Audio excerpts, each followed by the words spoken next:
बिस्मिल्लाहिर्रहमानिर्रहीम। अस्सलामुअलैकुम एवरीवन। उम्मीद है कि आप सब खैरियत से होंगे। और आज की हमारी इस वीडियो के आगाज़ से पहले मेरी आप सबसे गुजारिश है कि प्लीज़ मेरे चैनल को सब्सक्राइब करें, वीडियो को लाइक करें और शेयर करें। तो आज की हमारी इस वीडियो का जो टॉपिक है वो है फ़िल्म थ्योरी पे, कि व्हाट इज़ फ़िल्म थ्योरी के एलिमेंट्स क्या हैं, हम उसे डिस्कस करेंगे। और फिर हम उसकी टाइप्स को डिस्कस करेंगे जो मार्क्सिस्ट और फेमिनिस्ट फ़िल्म थ्योरी हैं। और फिर हम फ़िल्म लैंग्वेज को भी डिस्कस करें और हिस्ट्री को भी डिस्कस करेंगे। First of all we come to the point, that is what is meant by film theory. Film theory का जो बेसिकली मतलब है वो क्या है? Film theory explores the essence of the cinema and provides conceptual frameworks for understanding film's relationships to reality, the other arts, individual viewers and society at large. Film theory explore करती है cinema की essence को और फिर provide करती है हमें conceptual frameworks understanding के लिए कि फ़िल्म का जो रिलेशनशिप है वो रियलिटी के साथ कितना है, बाकी आर्ट्स के साथ कितना है, और इंडिविजुअल व्यूअर्स के साथ कितना रिलेशनशिप है, और सोसाइटी के साथ भी कितना है at large.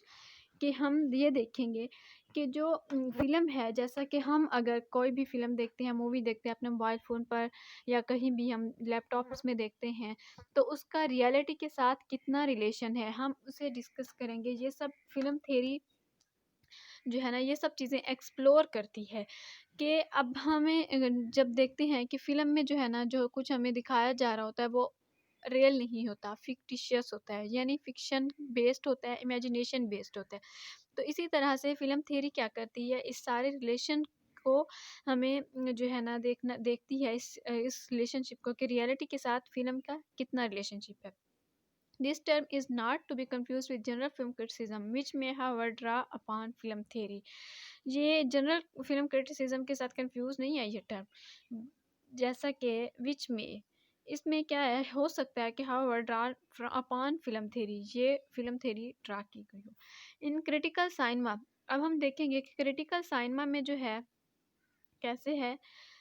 Beyond the theory of practice 2011, Clive Myers just that, इन्होंने क्या सजेस्ट किया है, cinema is a different experience to watching a film at home. कि साइनमा का जो एक्सपीरियंस है वो बहुत ही डिफरेंट है कि हम कोई भी मूवी जो है हम अपने घर में देखें या किसी आर्ट गैलरी में देखें। उसने ये आर्ग्यू किया फिल्म थियरिस्ट के लिए टू री इंगेज द स्पेसिफिसिटी या फिर पर्टिकुलरिटी, कि फ़िलासफ़िकल जो कंसेप्ट्स हैं उनकी पर्टिकुलरिटीज़, उनकी स्पेसिफिसिटीज़ के साथ इंगेज होना चाहिए for cinema as a medium distinct from others. Cinema जो है ये एक एज अ मीडियम डिस्टिंक्ट है, यानी मीडियम है distinct from others.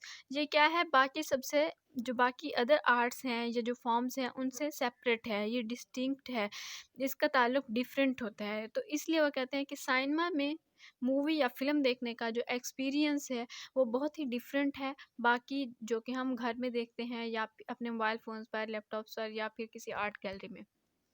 Okay, now we come to the point, that is the history of film theory.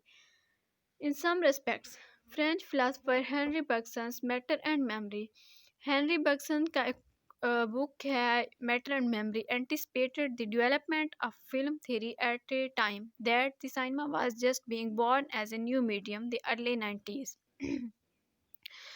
कि जो film theory की जब डेवलपमेंट हुई उस टाइम पे साइनमा भी जस्ट बीइंग बॉर्न, पैदा हुआ एज ए न्यू मीडियम पे, द अर्ली 90s में।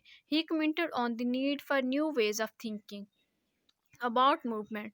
इसने क्या कमेंट किया कि इसने कहा कि ज़रूरत है कि न्यू वेज ऑफ थिंकिंग के लिए अबाउट मूवमेंट के लिए, एंड कॉइंड द टर्म्स, और इसने दो टर्म्स को काइंड किया जिसमें फर्स्ट वन क्या थी, द मूवमेंट इमेज थी, और जो सेकंड वन थी वो थी time image, the time image. The movement image में क्या हुआ कि मूवमेंट यानी वो कौन सी मूवमेंट है, कौन सा एरा है जिसमें हम इमेज को डिस्प्ले कर रहे हैं, और द टाइम इमेज यानी टाइम क्या है जिसमें हम इमेजेस को डिस्प्ले करते हैं।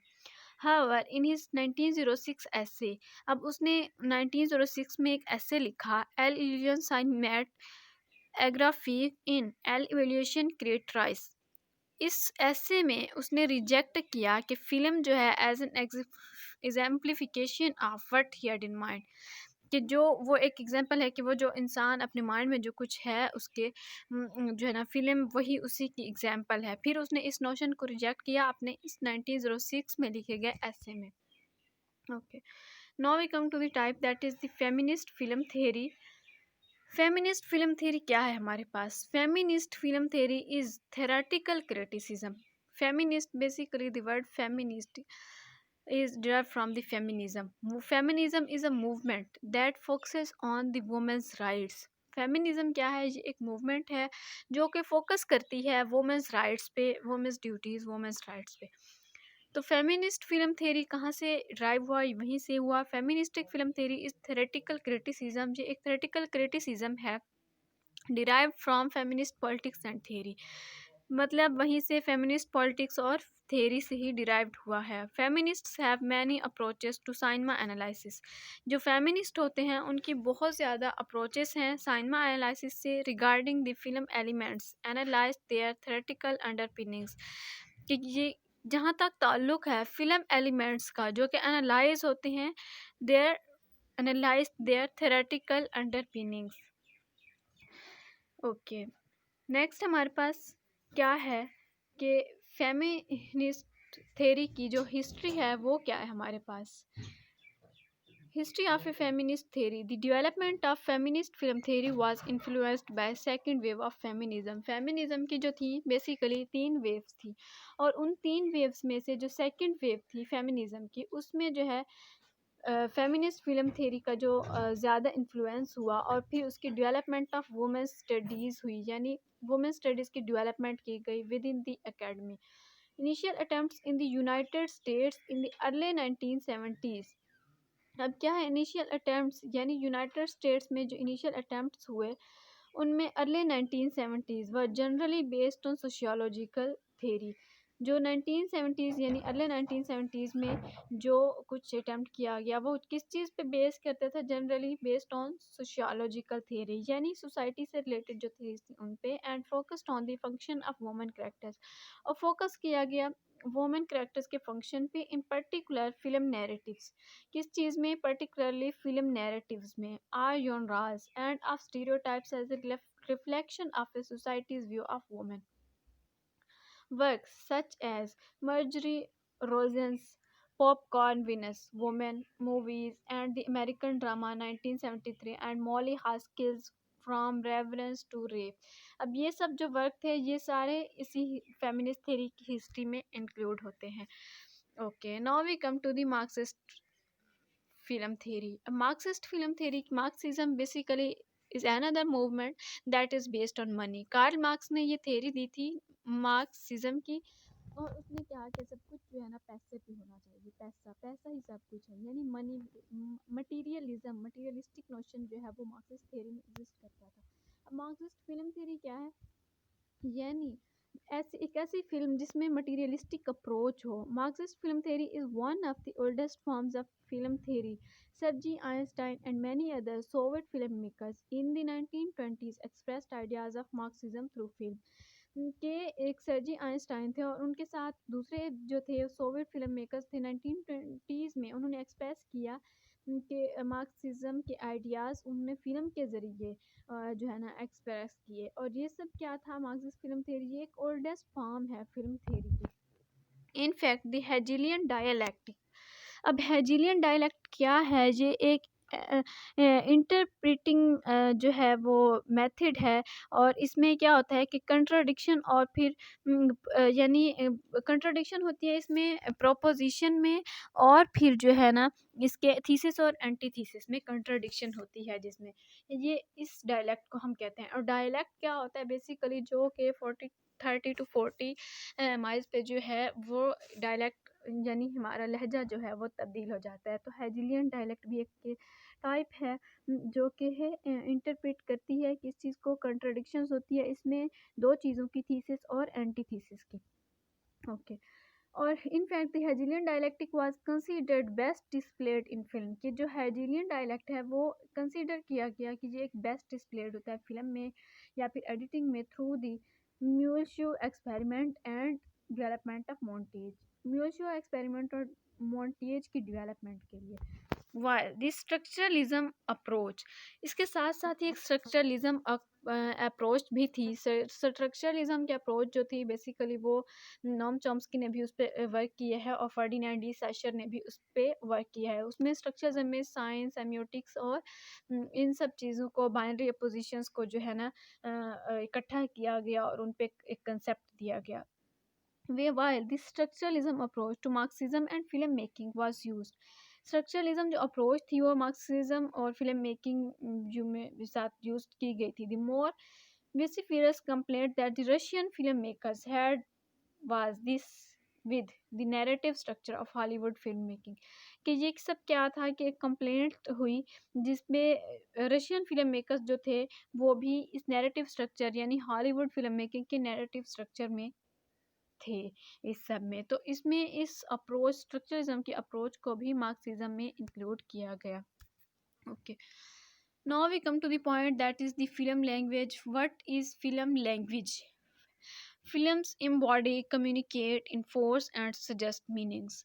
फिल्म क्या करती है? एम्बॉडीज करती है, कम्युनिकेट करती है, इन्फोर्स करती है और सजेस्ट करती है मीनिंग्स को। Film theorist often suggested that film constitutes a language, a visual Esperanto. एक लैंग्वेज है जिसे उन्होंने नाम दिया कि जो फिल्म थेरिस्ट थे उन्होंने कहा कि ये जो लैंग्वेज कॉन्स्टिट्यूट करती है वो उसका नाम है विजुअल एस्पिरेंटो। यानी हम जो फिल्म देख रहे होते हैं या जो हम मूवी देख रहे हैं तो उसमें हम करेक्टर्स को भी देख रहे हैं, एक्शंस को भी देख रहे हैं, यानी विजुअल भी है, हम उसकी वॉइस भी सुन रहे हैं। They have spoken of films grammar, उनने कहा ये स्पोक करती है फिल्म्स की ग्रामर, इट्स वोकेबलरी, इसमें वोकेबलरी होती है, and even of its jargon. अब जॉर्गन क्या है? ये एक टर्म है स्पेशलाइज्ड या फिर टेक्निकल लैंग्वेज के लिए, और ये ओनली अंडरस्टूड होती है by those who are the members of a group. ये सिर्फ वही लोग अंडरस्टैंड कर सकते हैं जो कि इसके मेंबर होते हैं या फिर इसके ग्रुप मेंबर होते हैं या फिर वो जो परफॉर्म करते हैं एक स्पेसिफिक ट्रेड को। अब इसके डिफरेंट टाइप्स होती हैं, जैसा कि एजुकेशनल जार्गन हो गया, लीगल जार्गन हो गया। लीगल जार्गन हो गया for example your objection is over ruled, ये इसे हम एक लीगल जार्गन कहते हैं। ठीक है, तो बेसिकली ये भी एक टर्म है जार्गन की। तो फिल्म क्या फोकस करती है इन सब चीज़ों में, हम उसका जार्गन्स भी देख रहे होते हैं। यानी उस कम्युनिटी के जो मेंबर्स हैं और फिल्म में जो इतने करेक्टर्स हैं वो उस लैंग्वेज को सिर्फ वही अंडरस्टैंड कर सकते हैं जो उस ग्रुप के जो मेंबर होते हैं। Okay. The poet Vakil Lindsay spoke of film as a kind of hieroglyphic language, while the theorist Bella Palas thought of it as a new form language. अब एक पोएट हैं, उन्होंने क्या कहा कि फिल्म जो है ये एक as a kind of hieroglyphic language है। अब हीरोग्राफिक लैंग्वेज क्या होती है? ये एक जो है ग्रीक ट्रांसलेशन है इजिप्शियन फ्रेज की, जो कि वो था द गॉड्स वर्ड्स। अब उसका ये एक ट्रांसलेशन है, ग्रीक ट्रांसलेशन, और एंशियंट ग्रीक से ही इसका ओरिजिन है और इसके मीनिंग क्या है? Secret carving. ठीक है, तो उसने कहा कि ये वही लैंग्वेज है, हीरोग्राफिक लैंग्वेज है, graphic language. While the theorist Bela Balazs thought of it as a new form language, जबकि इस थेरिस्ट ने क्या कहा कि ये जो है जो फिल्म लैंग्वेज है वो as a new form language है, फॉर्म लैंग्वेज है। Okay, Russian formalist have similarly talked of semantic science. जो रशियन फॉर्मलिस्ट थे उन्होंने सिमिलरली किस चीज़ के बारे में कहा? इसकी लैंग्वेज के बारे में। उनका क्या व्यू पॉइंट था? उनका ये था कि ये सिमेंटिक साइंस देती है। ओके, सिमेंटिक क्या होते हैं? यानी स्टडी ऑफ मीनिंग को हम सिमेंटिक कहते हैं, और उसने कहा कि ये मीनिंग की साइंस देती है and investigated film relations to inner speech, और ये इन्वेस्टिगेट करती है फिल्म का रिलेशन इनर स्पीच के साथ कितना है। Okay, now to sum up all these, film theory is a set of scholarly approaches. Film theory क्या है? ये एक सेट है स्कॉलरली अप्रोचेस का within the academic discipline of film or cinema studies. किस चीज़ में? एकेडमिक डिसिप्लिन, फिल्म के एकेडमिक डिसिप्लिन या फिर सिनेमा स्टडीज़ के एकेडमिक डिसिप्लिन के साथ में, that historically began by questioning, जो कि हिस्टोरिकली क्वेश्चनिंग से ही स्टार्ट होते हैं। The formal essential attributes of ever evolving cinematic media and that no provides conceptual frameworks, और अब जी क्या प्रोवाइड करते हैं? Conceptual frameworks for understanding film's relationship कि ये अब प्रोवाइड करते हैं हमें एक कंसेप्चुअल फ्रेमवर्क जो कि फ़िल्म रिलेशनशिप रियलिटी के साथ कितने उस चीज़ को अंडरस्टैंड करने के लिए और बाकी other arts, individual viewers, society, इन सब चीज़ों को देखने के लिए हमें एक कंसेप्चुअल फ्रेमवर्क प्रोवाइड करता है। Okay students, I hope it's clear to all of you. और अगर आपको समझ नहीं भी आता तो आप इस वीडियो को पूरा सुने और बार बार सुने, इंशाल्लाह ज़रूर समझ आ जाएगी। और एक से लेके दो 2 टाइम्स देखें, आप इस वीडियो को सुने, 2 से 3 मरतबा सुने, समझ आ जाएगी। ओके, मिलते हैं नेक्स्ट वीडियो में, तब तक के लिए अपना ख्याल रखिएगा। अल्लाह हाफिज़। Thank you.